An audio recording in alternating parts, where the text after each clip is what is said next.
আসসালামু আলাইকুম।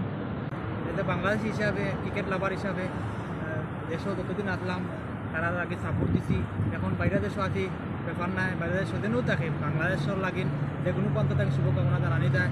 যদিও বাংলাদেশে যে স্কোয়াডটা পাইছে আর স্কোয়াড নিয়ে গেছে হয়তো বা অনেকের আশানুরূপ স্কোয়াড হয়েছে না, অনেক প্রিয় খেলোয়াড় একাদশে ঢুকছে না।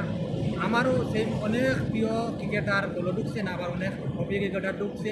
এটা খেনে বা খেলা ঢুকলো আপনারা আমরা সাধারণ মানুষ বুঝি। টিম বাংলাদেশ বিশ্বকাপ অডিশনে গেছে, 4টা টিমের লগে চলবো। তুলনামূলক 2টা টিম দুর্বল আছে, নেদারল্যান্ড এবং নেপাল, আর শ্রীলঙ্কা এবং সাউথ আফ্রিকা টিম যথেষ্ট শক্তিশালী।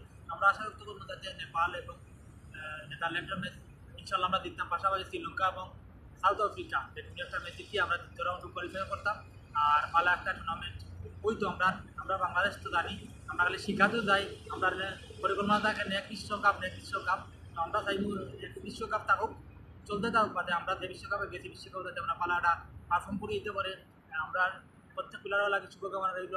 মাহমুদুল্লাহ, সিনিয়র প্লেয়ার সাকিব আল হাসান, লিটন দাস, যারা আছে তাস্কিন, অনেক বাড়ির প্লেয়ার আছে, প্রত্যেকের লাগে শুভকামনা। সর্বশেষ আমরা বাংলাদেশ টিমের লাগে শুভকামনা, এবং আমি আশা করি আমার মতো প্রত্যেকেই ক্রিকেট লাভার বা গ্রামীণ ব্যক্তি হিসাবে আপনারা ভালো পাইবা এবং সাপোর্ট করবা। বাংলাদেশ এগিয়ে যাও, শুভকামনা রইল বাংলাদেশের জন্য। আবার বাংলাদেশ এগিয়ে যাও।